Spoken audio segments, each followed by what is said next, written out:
Bonsoir, jeudi 3 septembre, bienvenue dans le journal de la rédaction de TV78. Tout de suite, les titres de cette édition.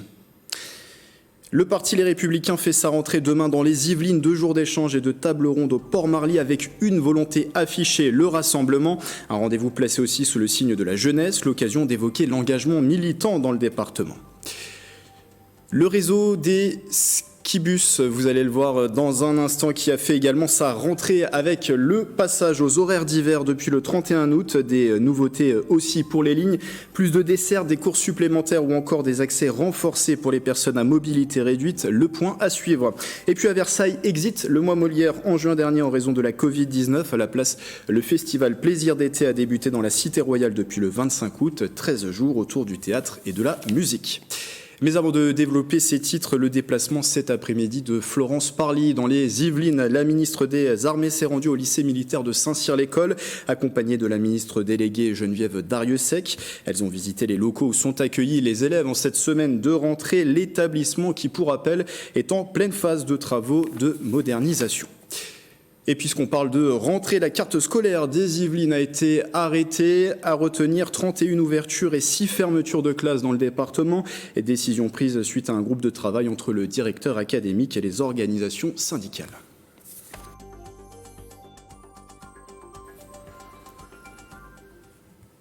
2 jours de table ronde et d'échange aux Pyramides de Port-Marly. Les rendez-vous de la jeunesse se tiennent demain et samedi. 1000 jeunes des Républicains devraient être présents pour cet événement dont le parti de droite profite pour faire sa rentrée. On en parle avec Geoffroy Bax de Keating. Bonsoir. Bonsoir. Vous êtes le maire Les Républicains de la commune du Perret-en-Yvelines. Vous êtes aussi le responsable des jeunes au sein de la fédération Les Républicains des Yvelines. Alors, un mot est prôné pour ce rassemblement. Il a été dit par Christian Jacob, c'est le rassemblement. Pourtant, ce même week-end, le député du Vaucluse, Julien Aubert, organise son propre événement de son côté. Il y a eu aussi la semaine dernière ces universités d'été organisées par Bruno Retailleau à la Baule. Laurent Wauquiez aussi proposait son propre rassemblement au Mont-Mézinc. On a plutôt l'impression que c'est une rentrée en ordre dispersé pour les Républicains. Alors, il y a toujours eu, chaque année, il y a toujours eu des rentrées un peu dispersées. Il y a toujours eu l'événement de la Baule. Mais le grand rassemblement de la droite, le grand rassemblement des Républicains, évidemment, c'est le rassemblement de Port-Marly le 4 et 5 septembre avec tous les ténors des Républicains qui seront présents. Christian Jacob, Gérard Larcher, François Barouin, Bruno Retailleau qui, donc, comme vous l'aviez dit, avait déjà fait sa rentrée. Donc, tout le monde sera là, rassemblé. Et puis, c'est surtout le rassemblement de la jeunesse. Je tiens à le dire, puisqu'on a beaucoup œuvré pour avoir tous les jeunes qui viennent. Donc, ça sera surtout redonner la parole aux jeunes au sein de ces ateliers. On aura l'occasion d'en parler tout à l'heure. L'objectif, on peut le dire aussi, c'est lancer cette reconstruction de la droite ? Bien sûr, la reconstruction de la droite, on l'a fait quand même depuis de longs mois. Je crois qu'on n'est pas dans les guerres de personnes. C'est vraiment une reconstruction par le terrain. Christian Jacob avait lancé les forums qui a été une grande consultation des adhérents sur de larges thématiques. On a fait exactement la même chose entre jeunes. On a lancé un laboratoire d'idées, le Label R, qui a permis de créer de nombreuses visioconférences, des ateliers, des groupes de travail. On a fait venir des intervenants où les jeunes ont exprimé leurs idées parce que le but, c'était vraiment d'alimenter le parti en idées, redonner la parole directement aux adhérents, aux militants et plus largement à la droite et à la jeunesse de droite. Et peut-être reconstruire aussi plus largement. On est peut-être étonné de voir qu'à l'ouverture de cet événement demain, en plus de Christian Jacob et de Pierre Bédier, il y a aussi Valérie Pécresse qui figure sur le programme, la présidente de la région qui a claqué la porte de votre parti, qui a fondé son propre mouvement libre. C'est aussi reconstruire large au sein des Républicains, entre la République En Marche et le Rassemblement National de l'autre côté. Je crois que Valérie Pécresse n'a jamais réellement quitté la droite. On peut le voir qu'à la région Île-de-France. En tout cas, elle l'avait annoncé. En tout cas, elle reste à droite. Elle a une majorité de droite et une majorité qui est constituée essentiellement des Républicains au sein de son conseil régional. Christian Jacob a fait part de sa volonté de soutenir aussi Valérie Pécresse pour les prochaines échéances électorales. Je crois qu'il faut savoir se montrer rassemblé. Valérie Pécresse fait partie des talents, comme il y en a de nombreux au sein des Républicains. La droite, seule, unie et rassemblée, pourra remporter ces élections. On a pu le voir qu'elle est encore dans le cœur des Français. On l'a vu aux élections municipales où la droite a largement remporté ces élections dans des bastions où elle était implantée et puis dans de nouveaux également. Est-ce que ça passe cette reconstruction de la droite avec une alliance avec Emmanuel Macron? C'est en tout cas ce que veut Christian Estrosi, le maire de Nice, des propos qui ont pu choquer au sein de votre parti. Christian Jacob a dit que c'était inenvisageable. Qu'est-ce que vous en avez pensé, vous, des propos du maire Christian Estrosi? Je crois que c'est pas du tout le bienvenu. À 600 jours de l'élection présidentielle, c'est pas du tout le sujet des Français. Aujourd'hui, on est vraiment dans cette reconstruction. Le débat des personnes viendra plus tard. Comment on peut déjà, dès à présent, 2 ans avant une élection, rendre les armes et dire que l'on n'aura pas notre candidat? On fait d'abord ce travail de fond, le temps de l'incarnation viendra. Et puis, c'est à ce moment-là que les Français jugeront. Je crois que Emmanuel Macron, comme l'a dit Christian Jacob, n'est pas le candidat de la droite. Il a été secrétaire général adjoint à l'Élysée. Il a été ministre de François Hollande. Et puis aujourd'hui, on le voit, ses faiblesses. On a vu les gilets jaunes. On a vu de nombreuses manifestations contre la politique d'Emmanuel Macron qui ne répondent en rien à l'économie. On n'a jamais été aussi endetté. On n'a toujours pas retrouvé notre souveraineté alimentaire, notamment. Sur l'écologie, on a de nombreuses faiblesses. Et puis sur l'autorité de l'État et puis les dérives islamiques, je crois que Emmanuel Macron n'a pas montré qu'il était de droite. Et on l'a compris, vous l'avez dit tout à l'heure, que la reconstruction passe par les jeunes. Justement, les jeunes impliqués en politique, on a décidé d'élargir un petit peu le spectre et pas se limiter aux Républicains avec Nicolas Dandry. Bonsoir. Bonsoir Grégory. De la rédaction de TV 78. Sur l'engagement politique des jeunes dans le département des Yvelines, déjà, quels sont les différents partis politiques qui sont présents auprès des jeunes dans les Yvelines? Eh bien Grégory, nous avons répertorié au moins 7 groupes politiques. Vous allez les voir apparaître à l'image. On retrouve les jeunes républicains, les jeunes avec Macron, Génération Nation 78 pour le Rassemblement national, un mouvement qui a changé de nom mais qui est né avec le Front national dans les années 70. Dans le département, nous avons aussi les jeunes Génération.S du mouvement créé par Benoît Hamon en juillet 2017. Il y a aussi les jeunes communistes, le mouvement des jeunes socialistes des Yvelines relancé au mois d'août, puisque ce mouvement était en sommeil depuis les élections de 2017. Et enfin, les jeunes démocrates du MoDem, concernant les mouvements jeunes de la France Insoumise et d'Europe Écologie Les Verts. Tout se passe finalement au niveau régional. Qu'est-ce que c'est être aujourd'hui un jeune engagé politiquement ? Alors un jeune engagé politiquement, en moyenne entre 15 et 30 ans, c'est un militant engagé sur le terrain pour recueillir les revendications des citoyens comme un relais pour le parti. C'est aussi un engagement pour des valeurs, des idées et une idéologie politique défendue par leur parti. On va les écouter. Aujourd'hui, on a un gouvernement pour lequel on a vraiment envie de se battre, qui en fait défend énormément les intérêts de la jeunesse. On doit faire remonter des informations. On est des jeunes, on est en contact avec des jeunes, et on doit faire remonter au gouvernement et à nos élus locaux c'est quoi les enjeux aujourd'hui de la jeunesse. Les motivations des jeunes, elles sont très, très concrètes, liées à des inégalités sociales et économiques grandissantes. Les jeunes s'engagent dans notre mouvement pour lutter contre un système qui exploite les pauvres au profit des plus riches. Alors à côté de leurs convictions, certains jeunes s'engagent aussi pour leur avenir, l'évolution de la société. On l'a vu notamment avec les manifestations des lycéens pour défendre l'environnement. On les écoute. Je pense qu'en tant que jeune, on a des vrais sujets de mobilisation. Je pense par exemple aussi à l'écologie, c'est bête, mais nous, on est la génération qui va devoir vivre en fait avec le dérèglement climatique, qui va devoir trouver les réponses à ce problème-là. L'état de déliquescence, l'état d'insécurité, puis même de fracture sociale dans notre pays, on ne peut pas, en étant, je pense, jeune, rester inactif face à cela, parce que c'est quelque chose qui va nous concerner directement. Voilà pour ce tour d'horizon pour les mouvements jeunes dans les Yvelines. Geoffroy Bax-de-Kitting, vous l'avez dit tout à l'heure dans l'entretien avec Grégory, vous souhaitez participer à la refondation du parti Les Républicains, participer au programme de 2022. Comment les jeunes républicains peuvent participer, avec quelles idées notamment ? Les jeunes ont aujourd'hui, un jeune de droite, il manifeste sa volonté d'opérer vraiment une transition écologique positive. Ça a été un sujet qui a été largement relayé, le climat, l'écologie. Je crois que la bonne approche, c'est l'approche de tous les Français. L'approche que demandent les jeunes, c'est d'inciter à opérer cette transition écologique. d'avoir une approche pragmatique et positive, ne plus être dans la punition. Un jeune de droite, pour refonder son parti, il demande de la liberté.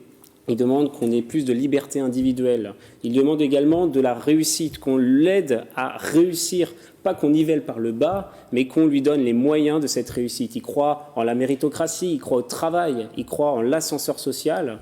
Voilà globalement ce que demande un jeune de droite, et c'est ce que demandent aujourd'hui nos jeunes dans notre parti, et c'est sur ça qu'ils veulent la refondation de la droite. Ils veulent de l'autorité, également de l'État, ils veulent retrouver cette sécurité, ils veulent un avenir paisible, et il faut leur donner les moyens de réussir ça et ne pas les brimer. C'est tout ce que l'on demande. Et on l'a compris, les jeunes républicains qui seront pleinement engagés demain et samedi dans ce rendez-vous, cette rentrée politique pour le parti Les Républicains. C'est au Port-Marly. Merci Geoffroy Bax-The-Kitting d'être venu en plateau. Maire du Perret en Yvelines et responsable des jeunes Les Républicains 78.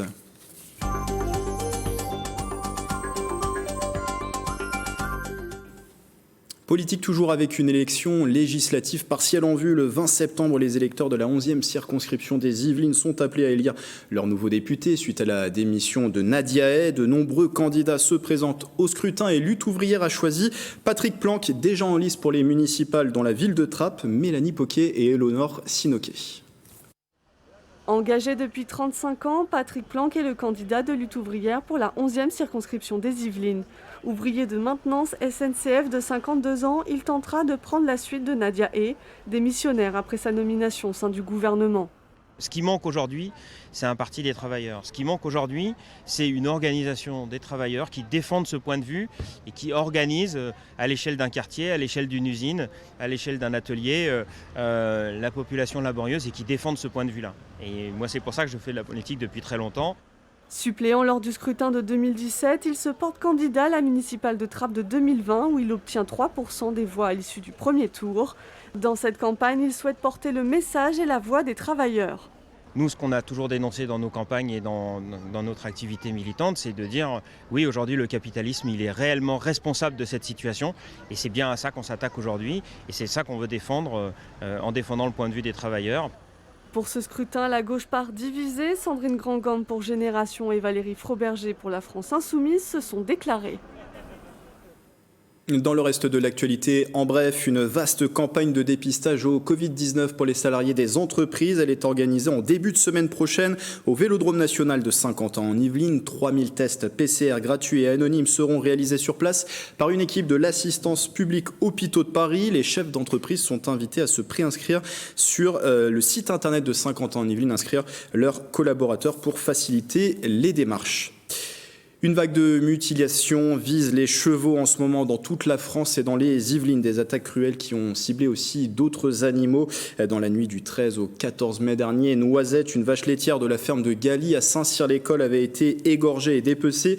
Une autre vache sérieusement blessée. Le tribunal correctionnel de Versailles vient de condamner le tueur, un homme de 34 ans, à 15 mois de prison ferme et aussi avec 15 mois de prison ferme avec mandat de dépôt. Il avait été interpellé lundi dernier par les forces de l'ordre yvelinoise. L'individu dit avoir agi sous le coup de l'ivresse et a nié l'assassinat de 3 moutons retrouvés aussi morts le 21 mars dernier, toujours à la ferme de Galy. Transport des nouveautés du côté de Skibus. Le prestataire renforce encore son réseau cette saison. Prolongation de certaines lignes, accès au PMR supplémentaire. On fait le point avec Célia Gatsongo et Astrid Berger. Cette année, de nouveaux territoires sont desservis sur les réseaux de bus de Saint-Quentin en Yvelines pour permettre aux 230 000 habitants de l'agglomération et à ceux qui y viennent de s'y déplacer, comme sur la ligne 402 qui relie la gare de Trappes au collège Sainte-Thérèse du Ménil-Saint-Denis. On a créé en fait une sous-ligne pour desservir des quartiers du Ménil-Saint-Denis qui n'étaient pas desservis jusqu'à présent. Donc en fait, aux heures de pointe, vous avez plusieurs quartiers comme Bois du Fay, Henryville, la place Henri IV, les résidences du château qui sont désormais reliées à la gare de la Verrière pour aller en fait prendre le train notamment.